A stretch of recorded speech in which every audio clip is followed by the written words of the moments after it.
Mesdames, Messieurs, bonsoir. Merci de suivre sur Télé Sahel cet entretien avec le ministre d'État, ministre à l'Intérieur, M. Bazoum Mohamed, qui est par ailleurs président du comité interministériel de négociation avec les syndicats. Monsieur le ministre d'État, bonsoir. Bonsoir. Alors, nous assistons depuis quelque temps à une certaine agitation du fait de l'opposition et de la société civile. D'abord, l'opposition dans la déclaration qu'elle a rendue publique le 17 décembre demande au président de la République de démissionner. Ensuite, le 21 décembre, la société civile organise une marche suivie d'un meeting au cours duquel elle demande, elle aussi, ou du moins, elle vous accuse de dévoyer la démocratie. Qu'est-ce que vous leur répondez? Oui, tout à fait. En effet, ces dernières semaines, nous avons assisté à ces événements auxquels vous venez de faire allusion. Et pour ce qui nous concerne, gouvernement, nous n'en avons pas été surpris particulièrement. Il s'agit d'un scénario écrit depuis quelque temps et qui est mis en œuvre de façon pas particulièrement habile et sur lequel, en effet, il est bon, il est heureux que vous me donniez l'occasion de me prononcer. Le 13 du mois de décembre passé, le 14 aussi, me semble-t-il, et même le 15, s'est tenu à Abidjan une grande réunion appelée Forum du parti Lumana. À l'occasion de ce forum, un certain nombre de décisions ont été prises suite à l'analyse qui a été faite de la situation nationale, l'évaluation qui a été faite, selon eux, de l'état de décrépitude de l'État du pays. Et les décisions qui ont été prises ont consisté à dire que la situation est désormais mûre pour que le parti Lumana prenne le pouvoir à l'issue d'un grand bras de fer sur le modèle insurrectionnel dont a toujours rêvé ce parti. Et la consigne a été donnée que l'on utilise la société civile parce que, selon eux, elle peut présenter un visage avenant. En général, l'opinion nationale, mais surtout internationale, donne beaucoup de crédit à la société civile qui est censée être composée d'hommes qui ressemblent un peu à des anges, hein, qui sont très innocents, hein, qui ne font pas de politique et qui aiment particulièrement leur pays et qui le défendent. Donc, c'est pour cela qu'il s'appelle société civile. Alors, c'est ce scénario qui est mis en œuvre. Hein. Ceux qui avaient pensé cette grande stratégie réfléchie depuis très longtemps, au demeurant, considèrent que la situation sociale est catastrophique, que le gouvernement est à bout de souffle, il est en banqueroute, il est incapable de payer les salaires, il est incapable de faire face à ses charges minimales de souveraineté. Et c'est d'abord le secteur de l'éducation qu'on avait voulu un peu instrumentaliser à travers ces grèves dont vous vous souvenez. Et puis, évidemment, tout cela devait culminer à travers une grève générale de tous les travailleurs. Ce devait être l'ITN qui servirait de cheval de Troie à cet égard. Le préavis de grève était certainement déjà rédigé et ça devait culminer à travers la manifestation du 21 décembre, qui est une grande répétition générale de ce qui va se poursuivre par la suite et qui va déboucher sur une grande insurrection populaire. Lorsque vous lisez les réseaux sociaux par lesquels s'expriment les militants de Lumana, vous comprenez aisément que c'était ce scénario-là qui est à l'œuvre. Ils nous accusent en effet, oui, de ne pas être des démocrates. Je veux vous faire un petit florilège des gracieusetés dont nous avons été servis par le militant de Lumana qui avait lu la déclaration de la soi-disant société civile à l'occasion de cette manifestation du 21 décembre. Voilà quelques-uns des termes qu'il a utilisés, qui sont très violents, qui relèvent du répertoire qu'affectionnent particulièrement les militants du parti Lumana qui est en train de se défigurer pour se transformer en une véritable secte avec un gourou et de militants extrémistes outranciers dans leurs propos. comme leurs militants qui avaient lu la déclaration de la soi-disant société civile. Voilà les termes qu'il a utilisés. Racaille politique en parlant du président de la République, du gouvernement, horde de hors-la-loi, voleur, mafieux, le terme mafieux est revenu de façon récurrente dans son discours, gangster, facteur de division du pays, il revient là-dessus également, corrompu, voyou, et j'en passe. Ces termes-là, ils sont très violents.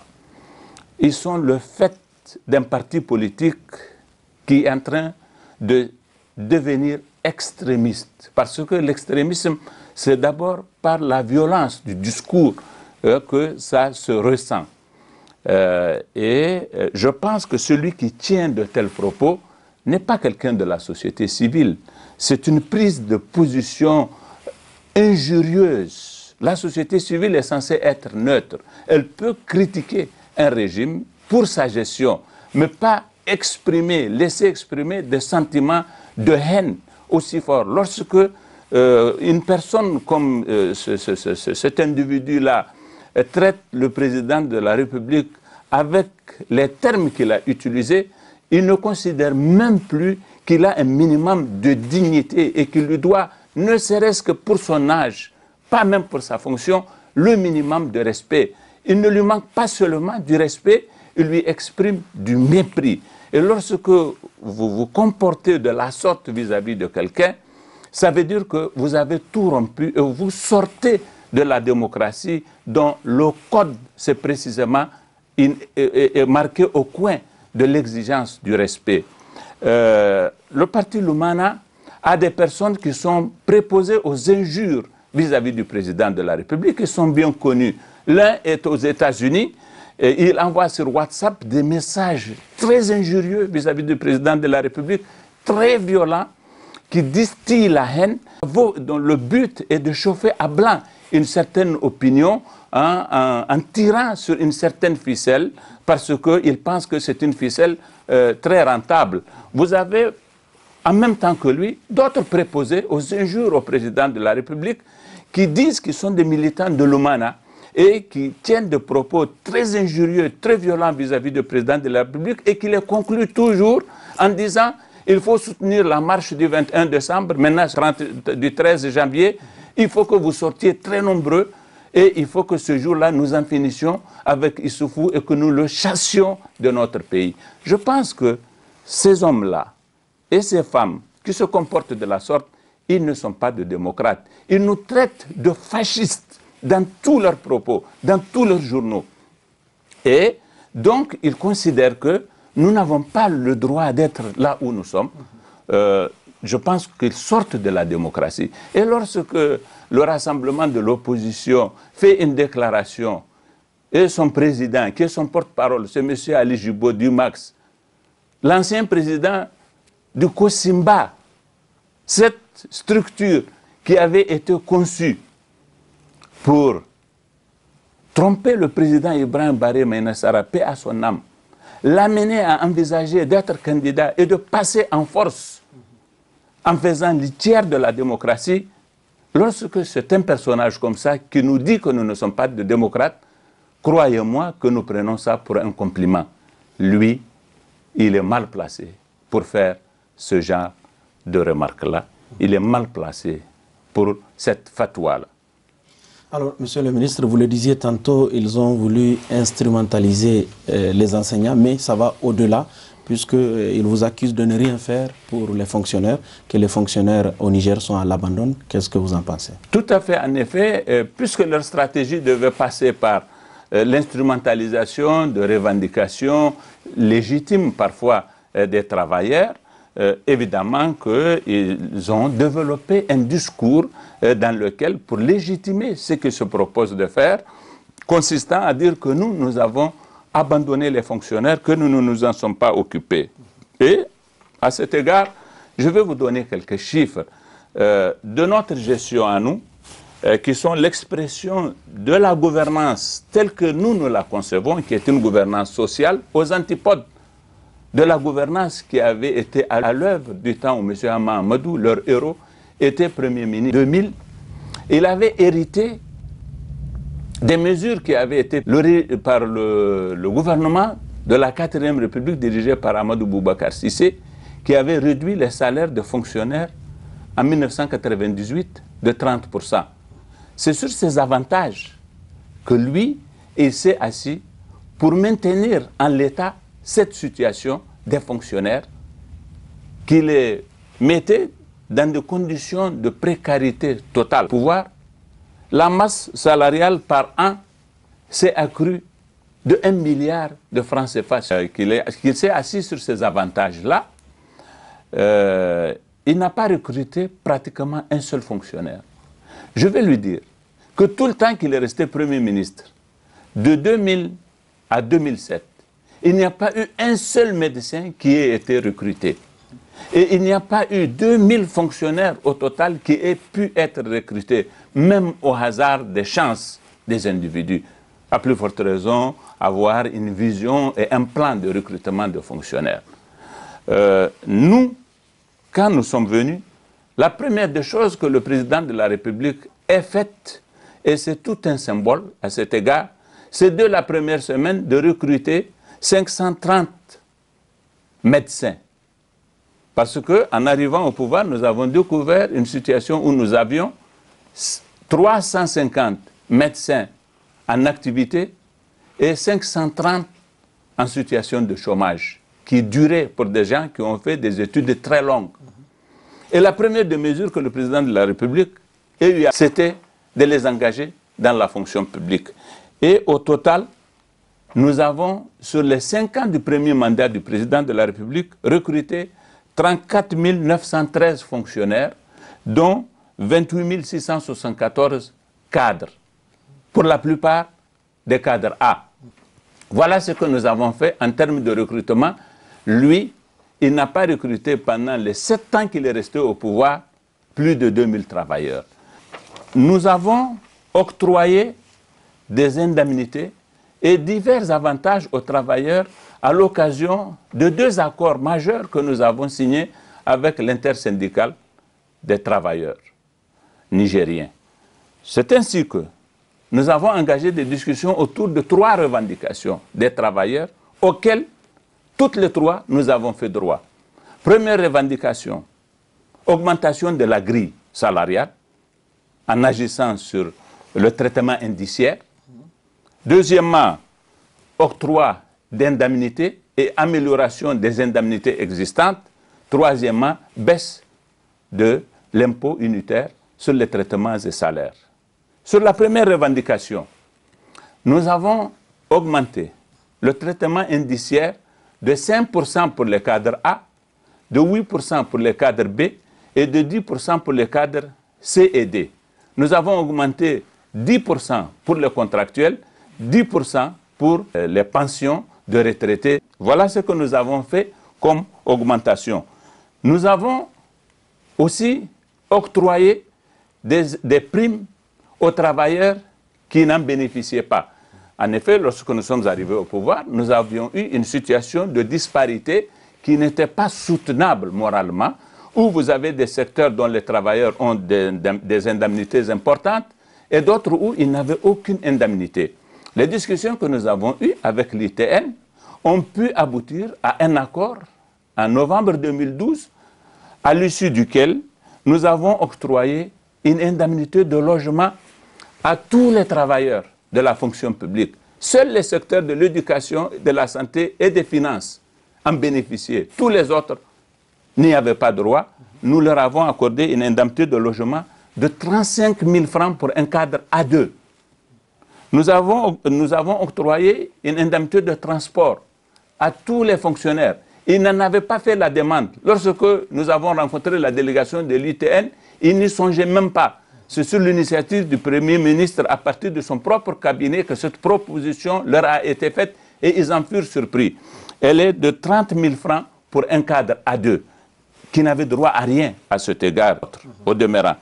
Puis une prime de service public de 30 000 francs pour un cadre A2. Je donne un exemple comme ça. Ça fait qu'en 2012, un cadre A2 de la fonction publique des secteurs qui n'avaient pas droit aux indemnités s'est retrouvé avec 30 000 et 35 000, 95 000 sur son salaire. il faut ajouter l'augmentation de 5% sur son salaire de base et il faut enfin y ajouter la baisse de l'UETS de 5% qui a été concédée, qui se traduit par une hausse de son salaire, parce que c'est de l'argent que lui prenait l'État qui lui est concédé. Lorsque vous mettez bout à bout l'ensemble de ces concessions qui ont été faites, consacrées par l'accord que nous avons eu avec les représentants de travailleurs, un cadre se sera retrouvé avec 100 000 francs au moins, sinon nettement plus, parce que tout simplement, nous avons consenti à le faire.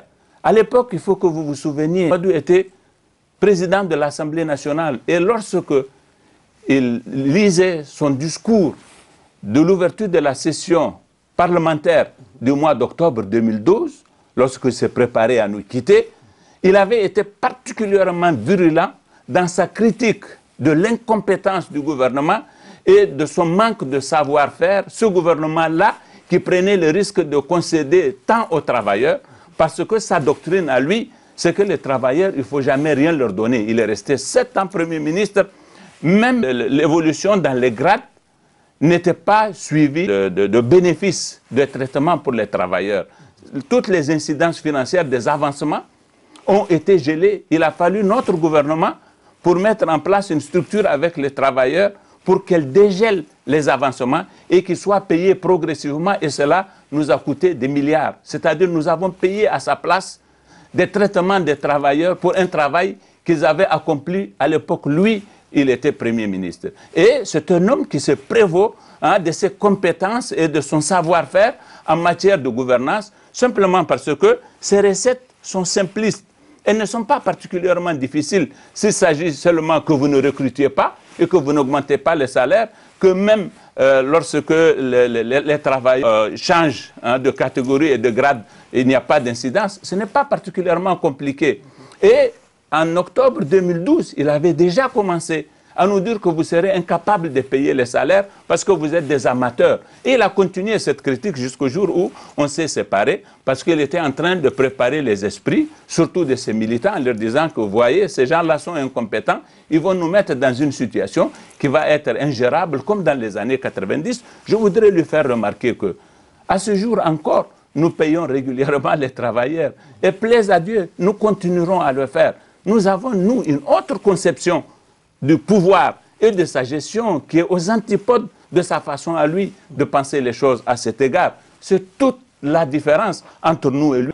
Je veux vous donner l'évolution de la masse salariale qui est le produit du fait que nous avons 34 000 fonctionnaires et nous avons consenti les augmentations au profit des travailleurs que je viens de vous indiquer. En 2008, la masse salariale annuelle était de 86 milliards. En 2009, elle est passée à 93. En 2010, 96.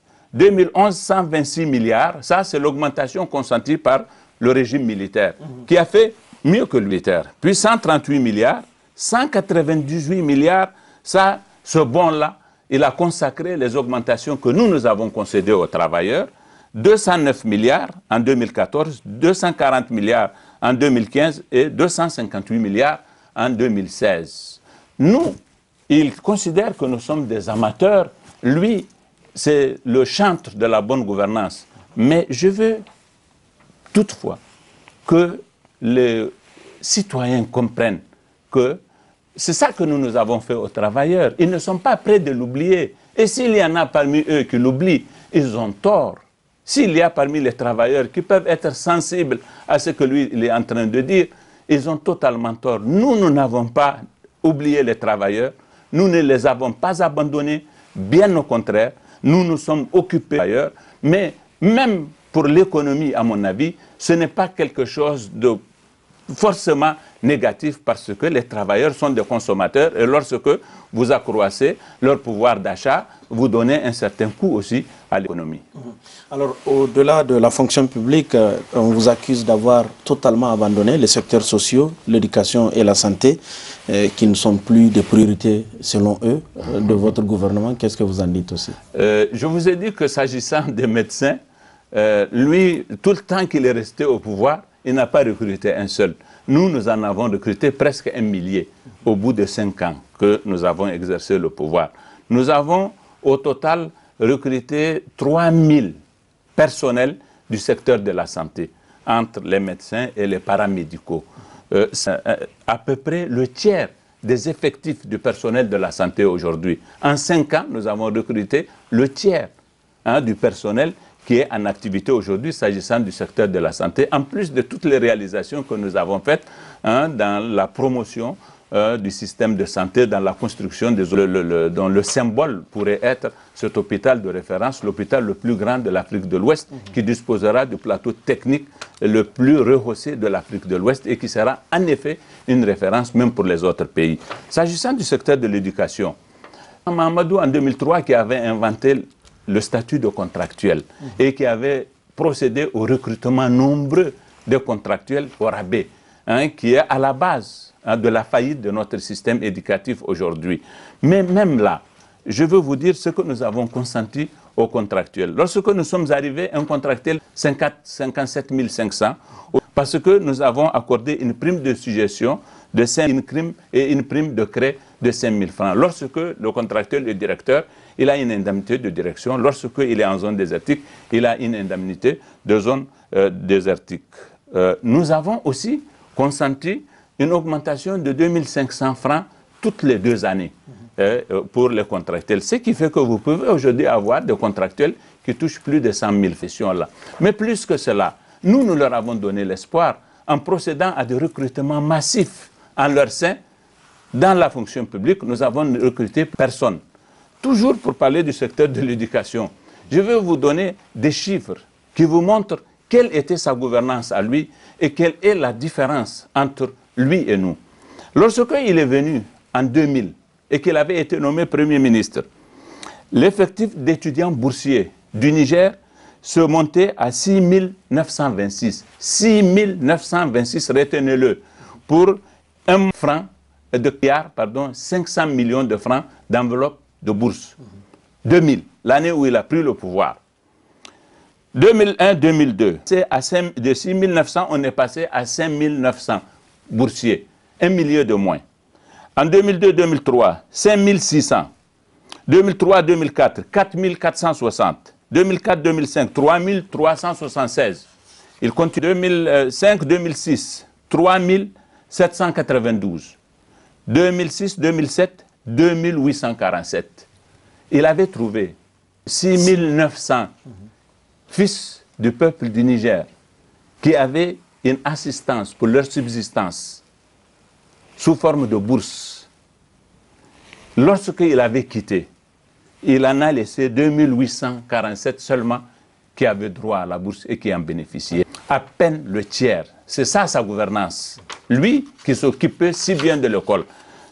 Lorsqu'il était venu, le montant global de l'enveloppe de bourse faisait 4 500 000.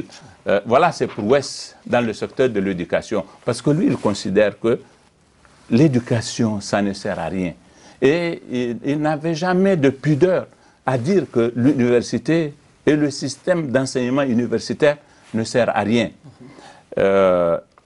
Ceux qui le défendent aujourd'hui, ceux pour qui il est un héros, et ceux qui disent que eux, ils vont se battre pour que des Nigériens meurent afin qu'ils prennent le pouvoir et que lui revienne pour diriger le pays, parce que c'est lui seul qui a droit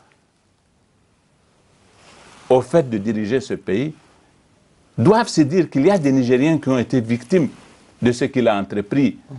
À l'époque, eux qui nous accusent de ne pas faire la promotion de la démocratie, lorsque lui était Premier ministre, l'université de Niamey a été fermée 3 fois.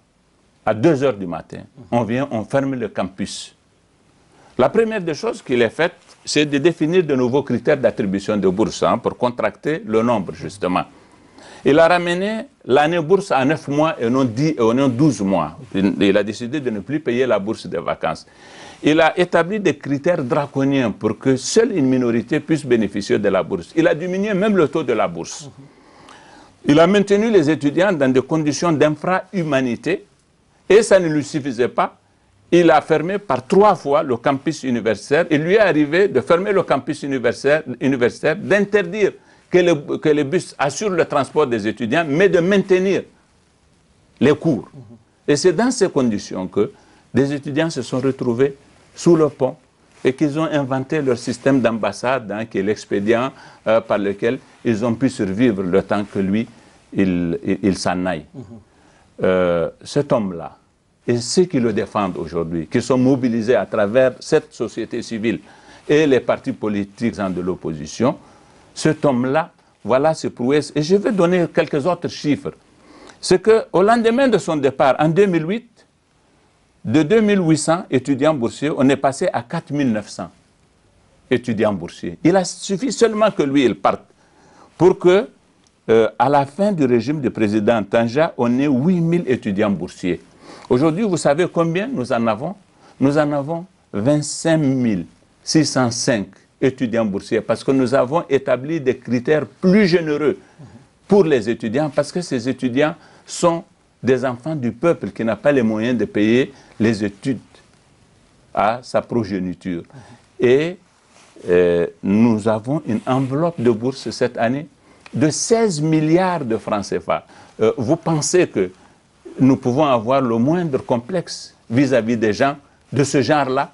Donc c'est ça l'intention et ils peuvent nous jeter la pierre et instruire contre nous ce procès qui nous a fait, ces injures que nous ont faites parce que, prétend-il, nous avons abandonné l'école, lorsque lui avait abandonné l'école, lorsque lui embastillait les étudiants, lorsque lui embastillait les journalistes. Et nous avons utilisé des mots aussi violents, des mots injurieux, des mots aussi démesurés, aussi outranciers et orduriers pour le qualifier, pour qualifier sa gouvernance. Nous sommes restés plusieurs années dans l'opposition, mais nous avons été virulents dans notre critique, mais nous n'avons jamais eu recours à l'injure. Donc, messieurs, ne croyez pas que nous et les militants de nos partis de la majorité, nous avons quelques complexes vis-à-vis de ces gens-là lorsqu'il s'agit de promouvoir la bonne gouvernance, lorsqu'il s'agit de s'occuper des secteurs sociaux comme l'éducation ou la santé, ou lorsqu'il s'agit de respecter les libertés et les droits démocratiques. Alors, pendant ce temps, le Niger est applaudi de partout pour les efforts que vous déployez pour maintenir la sécurité, malgré les 3 grands foyers de tension qu'il y a dans la sous-région. Mais à leurs yeux, rien n'est fait pour la sécurité au Niger. Qu'est-ce que vous en dites? Ils sont les seuls à dire que le président Issoufou est un fauteur de violence et celui qui attire les agissements des terroristes contre notre pays. C'est un raisonnement très curieux, en effet. Partout ailleurs, lorsque les pays sont victimes du terrorisme, sur cette question au moins, ils font cause commune avec le pouvoir. Mais nous, ils ont toujours, et ça c'est leur thèse officielle, eu tendance à incriminer le président de la République, à le pointer du doigt comme le responsable du terrorisme parce que selon eux, celui qui parle beaucoup, celui qui provoque les terroristes. Moi, je connais des chefs d'État africains qui ne parlent jamais. C'est le cas du président Paul Biya. Mais le Cameroun subit des attentats terroristes, mais 100 fois plus que le Niger. Je ne pense pas que ce soit les propos du président Biya qui aient pu provoquer ces agissements des terroristes contre le Cameroun. Ils nous accusent des choses de ce genre-là parce que tout simplement, à mon avis, ils sont aveuglés par leur haine et ils sont prêts à faire feu de tout bois. Même les arguments indécents, même les arguments moralement pas recommandables, ils y recourent. Ça dénote tout simplement le fait qu'ils soient aux abonnés. Bon, en ce qui nous concerne, nous sommes en train, en dépit d'une situation financière extrêmement difficile, due à une situation économique universelle, pour ainsi dire, nous essayons aujourd'hui encore de nous comporter de façon à assurer la sécurité des personnes et des biens sur l'ensemble du territoire de notre pays. Nous avons totalement changé l'équipement de nos forces de défense et de sécurité. Là où vous avez un escadron de la garde avec 1 ou 2 véhicules, maintenant vous en avez un escadron pour 5 véhicules et même plus. Nous avons les capacités à chaque fois qu'un véhicule est tombé en panne et qu'il n'est plus réparable de le changer. Jamais, depuis que je suis ministre de l'Intérieur, on ne m'a adressé une demande sans que je l'ai satisfaite pratiquement le même jour. en termes de véhicules, en termes d'équipement, en termes de fusils. Lorsque nous sommes arrivés, nous avons trouvé les soldats dans des situations où ils sont deux parfois pour un seul fusil. La première des choses que le président de la République a eu à faire, c'est d'acheter assez d'armes pour que chacun ait son propre fusil. Nous avons totalement changé l'apparence des soldats. Il suffit de les voir. Vous verrez que ce n'est plus les mêmes vêtements qu'ils portent parce que tout simplement ils sont neufs.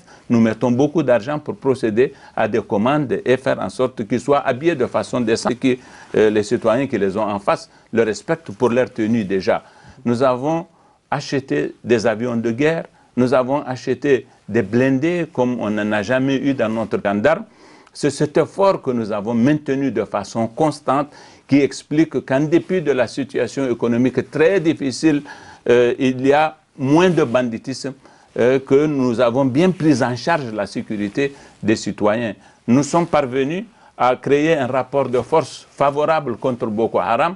Aujourd'hui, nous avons presque une cinquantaine de Boko Haram qui se sont rendus. Lorsque j'étais à Difa, il y a moins d'une semaine, ils étaient 30 et aujourd'hui, ils sont une cinquantaine. Et les flux vont se massifier, ils continuent. Preuve que la guerre dans certains secteurs est terminée. Dans les secteurs où elle ne l'est pas, nous sommes prêts. Nous avons eu la dernière fois un engagement au cours duquel nous avons tué 15 terroristes pour 3 de nos soldats qui sont morts. Nous faisons beaucoup d'efforts. Nous stabilisons la situation à la frontière du Mali. Vous voyez, du fait des mesures que nous avons prises, aujourd'hui, on a moins d'occurrences de situations comme on les avait enregistrées il y a de cela quelques mois. Nous maintenons la sécurité à la frontière de la Libye. Cet espace, il est très vaste, il demande des moyens importants. Nous les avons mis à la disposition de l'armée. C'est ça notre situation.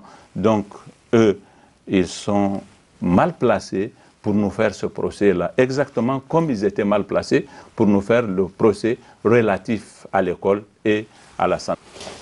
Alors, monsieur le ministre, tous ces efforts que vous faites pour maintenir le Niger en sécurité, vous l'avez dit, c'est malgré une crise économique qui dépasse un peu les limites du Niger, c'est mondial aujourd'hui.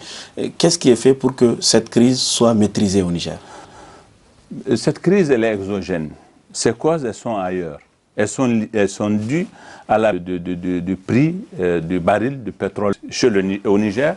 La crise, elle remonte à octobre 2011, suite à l'accident nucléaire survenu au Japon, dans la région de Fukushima. Vous avez vu tout le procès qu'ils nous font sur les accords que nous avons eus avec Areva, alors que le prix de l'uranium était en baisse fulgurante. Nous avons eu les négociations en 2013 et les contrats à moyen terme que nous avons signés avec Areva nous ont permis de faire un prix, je me souviens à l'époque, de l'ordre de 57 000 francs le kilo. Aujourd'hui, sur le marché, le prix est à 18 000 francs.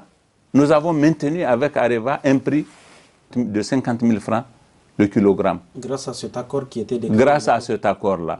Eux, quand l'uranium se vendait à 120 000 francs sur le marché, le contrat à moyen terme qu'ils avaient eu avec Areva leur avait permis de le vendre seulement à 73 000 francs. Il faut faire les comparaisons. Nous sommes un petit pays producteur de pétrole. Ils parlent de notre pétrole, nos gisements de pétrole. Nous produisons 20 000 barils jour qui sont raffinés. Nous payons dedans le prix des investissements qui ont été faits par la CNPC. Nous payons dedans surtout le prix de la raffinerie qui a coûté très cher. Nous payons les travailleurs et c'est dedans que nous avons quelques petites recettes fiscales qui se montent au total, en vérité, à quelque chose de l'ordre de 100 milliards de francs CFA. Ça ne vaut pas ce que nous avons perdu du fait de la baisse de l'uranium. Nous n'avons donc aucun avantage par rapport à eux. Nous sommes censés avoir les mêmes recettes en provenance des ressources naturelles. Mais si nous recrutons 34 000 travailleurs quand eux, ils n'en avaient pas recruté, si nous payons 250 milliards de masse salariale par an quand eux n'en payaient que 87 milliards, les Nigériens nous doivent cela à la qualité de notre gouvernance. Nous aurions souhaité que, lorsqu'il avait tout maintenu de façon aussi draconienne que je vous ai expliqué, nous aurions souhaité qu'il fasse des routes. Il avait fallu que le président Issoufou, qui ne sait pas gouverner, il a fallu que cet homme-là, dont il décrit tant la gouvernance, qu'il accuse tant de corruption, Il avait fallu que lui vienne pour que les routes de Niamey changent, pour que Niamey devienne une ville, pour que les Nigériens soient moins complexés lorsqu'ils vont ailleurs, pour qu'il y ait Dosso, qui est redevenu aussi une ville, qu'il y ait eu Maradi Kolia, qu'il y ait eu Agadez Sokni, et ainsi de suite. En fait, on se demande comment on peut avoir gouverné pendant 7 ans sans avoir rien fait et prétendre qu'on est le meilleur. Donc, nous avons une situation économique difficile pour ces 2 raisons que j'ai indiquées, mais pour une autre encore plus, la situation au Nigeria. Le Nigeria exporte 1,5 million de barils par jour. Dans les années 2012, ça s'est vendu à $120 le baril. En 2014, ça s'est vendu à $29 le baril. Ça a eu pour effet de créer une situation de désastre économique au Nigeria, qui s'est retrouvé dans une véritable situation de récession. Et c'est un grand partenaire commercial de notre pays. Et nous tirons beaucoup de ressources de commerce avec le Nigeria. Aujourd'hui, plus personne ne peut vendre un animal au Nigeria. Or, tous nos animaux nous étaient achetés au Nigeria, et en Libye et en Algérie. L'Algérie a fermé ses frontières depuis 2012. En Libye, il n'y a plus d'État pour que la route puisse permettre que les animaux soient exportés. Au Nigeria, les volailles, les chèvres et les bœufs du Nigeria viennent se vendre au Niger parce qu'ils coûtent plus cher au Niger qu'au Nigeria. Voilà la situation de grande difficulté dans laquelle nous sommes. Le revenu des citoyens nigériens s'en sont ressentis, mais ils se sont ressentis de cette situation encore plus au Nigeria, encore plus au Tchad, vous devez suivre l'actualité, et tout autant au Bénin. Ces 3 pays, plus le Cameroun, ont beaucoup souffert de la situation de récession du Nigeria à cause de la centralité dans l'économie de la sous-région, secteur de ce pays-là. Voilà les causes de la situation économique. Ce n'est pas celle qu'eux, ils invoquent tout simplement. Mais malgré tout, nous maintenons l'État.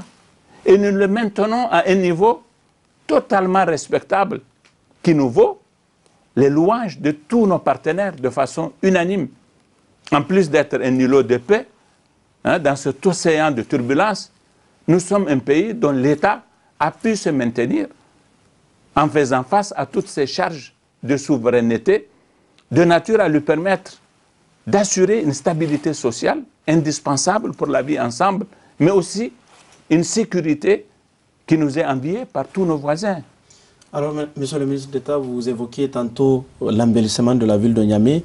Ça a eu pour conséquence de faire déguerpir certains commerçants qui avaient des boutiques aux alentours des établissements publics. Ça aussi, ça a été pointé du doigt par l'opposition et la société civile. Est-ce que cette action est réellement blâmable? Ça dépend de comment on veut voir les choses. Elle n'est pas blâmable, pas du tout, sinon on ne l'aurait pas faite. Elle comporte des inconvénients, incontestablement. Personne ne le nie. Nous avons le cœur fendu lorsque nous voyons ce qui s'était passé. Mais les responsabilités, elles peuvent commander aussi des choses douloureuses. Ce que nous avions aux alentours du Grand Marché n'était pas une situation acceptable. Ceux qui ont fait, ceux qui ont causé cette situation sont des criminels. Un marché a été conçu, il a été construit. Il y a un parking, il y a des routes avec leurs chaussées, leurs trottoirs. Mais ce qui s'est passé au Grand Marché, c'est qu'après qu'on a construit le marché, on a envahi le parking par des boutiques, des petites boutiques qu'on a construites tout autour du marché, des étals qui sont venus occuper le trottoir et même occuper la chaussée. Vous avez beaucoup de personnes aux alentours qui ont leurs propres boutiques, qui ont leurs officines, des pharmacies, de maisons de commerce, qui ne sont plus accessibles. Et puis la route elle-même n'était plus accessible. Il y a une situation d'insécurité extrêmement dangereuse. Et c'est notre capitale, c'est-à-dire la vitrine de notre pays. Lorsque quelqu'un vient au Niger, il vient d'abord à Niamey. Cette situation, on ne peut pas la tolérer. Nous avons dû, la mort dans l'âme, prendre les décisions que nous avons eu à prendre. Faire déguerpir les gens aux alentours du Grand Marché. Nous en avons profité pour faire déguerpir tout ce qui avait envahi l'administration, les écoles, les centres de santé. Nos écoles sont devenues des lieux où des dealers viennent vendre allègrement leur drogue. Et ça corrompt nos propres enfants et ça met en danger leur avenir. Voilà les mesures que nous avons prises. Elles sont douloureuses, c'est incontestable, mais elles sont nécessaires. Elles me paraissent nécessaires. Nous avons depuis lors entrepris de faire en sorte que tous qui sont délogés dans le cadre des mesures de déguerpissement que nous avons prises soient logés dans des marchés à inventer, à créer, pour que les trottoirs cessent d'être des marchés, que les rues cessent d'être des marchés, que la circulation soit fluide et qu'un trottoir soit un trottoir. Voilà ce que nous avons fait depuis lors. Nous avons travaillé dans le cadre d'un comité qui a identifié tous les sites où nous allons créer des marchés. C'était une philosophie depuis toujours du gouvernement de créer des marchés dans les communes. Aujourd'hui, nous avons un marché à Koubia dont le plan d'aménagement est fait et dont l'aménagement va commencer incessamment, où nous aurons 2129 boutiques. 2129 boutiques. Nous avons ouvert un registre à la commune 1 et nous avons demandé à tous ceux qui détiennent des quittances et qui ont été concernés par les mesures de déguerpissement, qu'ils soient aux alentours du Grand Marché ou ailleurs, de préférence surtout à la commune 1, qu'ils aillent s'enregistrer. Un comité est créé et l'enregistrement a commencé. D'ici peu, nous allons procéder aux aménagements et tous qui auront de boutiques qui leur seront attribuées iront conformément au plan d'aménagement construire leurs boutiques et les occuper. Au niveau de la commune 2, nous avons 950 places disponibles à Calais Plateau. Là également, le plan est fait et l'enregistrement est ouvert. Et tous ceux qui sont concernés par les mesures de déguerpissement et qui voudraient avoir une boutique sur ce site-là sont appelés à aller s'enregistrer là-bas. Pour la commune 3, nous avons un grand terrain qui est le cimetière musulman. Ça fait 12 hectares. Ça peut abriter plusieurs milliers de boutiques. Nous sommes dans des discussions. Il s'agit d'un ancien cimetière. Nous allons certainement le recycler en marché. Mais il y a un minimum de précautions à prendre. Nous sommes dans le protocole à l'occasion de ces discussions pour que nous puissions réaliser cela. Au niveau de la commune 4, à Bassora, déjà un marché de 700 places existe, au sein duquel nous avons affecté des boutiques à 352 déguerpis. Un autre terrain a été identifié de 450 places. Le plan de son aménagement va incessamment être fait et les enregistrements vont être réalisés au profit des déguerpis. Au niveau de la commune 5, nous avons un marché de 300 places à Saguia. Là également, le plan est en train d'être fait et tous les commerçants déguerpis qui ne sont pas très nombreux de la commune 5 vont certainement être logés là-bas. Après que nous avons pris ces mesures qui ont concerné à peu près 4000 boutiques, nous disposons aujourd'hui, sur la base de l'évaluation de ce potentiel sans le cimetière, de 6350 places disponibles qui vont, à partir de maintenant, être affectées, qui ont commencé depuis la semaine passée, à être affectées à tous ceux de déguerpis qui voudraient cesser de squatter les alentours du Grand Marché et les trottoirs. Comme ce genre de choses ont leurs propres vertus, nous avons été en devoir de réaménager le marché de Bukoki que j'ai visité, qui est un grand espace là également, qui est sous-exploité. Son plan d'aménagement est fait et il prévoit 1150 boutiques plus 2100 hangars ouverts. C'est presque déjà tous les déguerpis qui peuvent se retrouver là-bas et c'est au centre-ville. Ce n'est pas loin du Grand Marché, donc ça a beaucoup d'avantages. Et je vous ai dit qu'il avait fallu que nous fassions ce que nous avons fait pour que nous imaginions les solutions. Mais si nous étions restés à ne rien faire, jamais nous n'aurions envisagé des solutions d'avenir. Nous avons aussi le marché Bonkrani. Il y a une partie qui est occupée, en effet, de l'extérieur, mais il y a une autre partie importante qui n'est pas occupée. Nous en avons fait aussi le plan de réaménagement qui va nous offrir 1300 boutiques et 1700 hangars ouverts. C'est-à-dire qu'au fond, avec le cimetière musulman, nous aurons un potentiel de 14 000 boutiques, nous pensons. Nous avons quelques mois pour faire tout cela. Et il me semble que le jour où nous aurons réalisé tout cela, l'histoire retiendra que nous avons mis fin à la situation de Capharnaüm qui prévalait autour du grand marché. Voilà, merci Monsieur le ministre pour tous ces détails. Merci Mesdames, Messieurs d'avoir suivi cet entretien et bonsoir.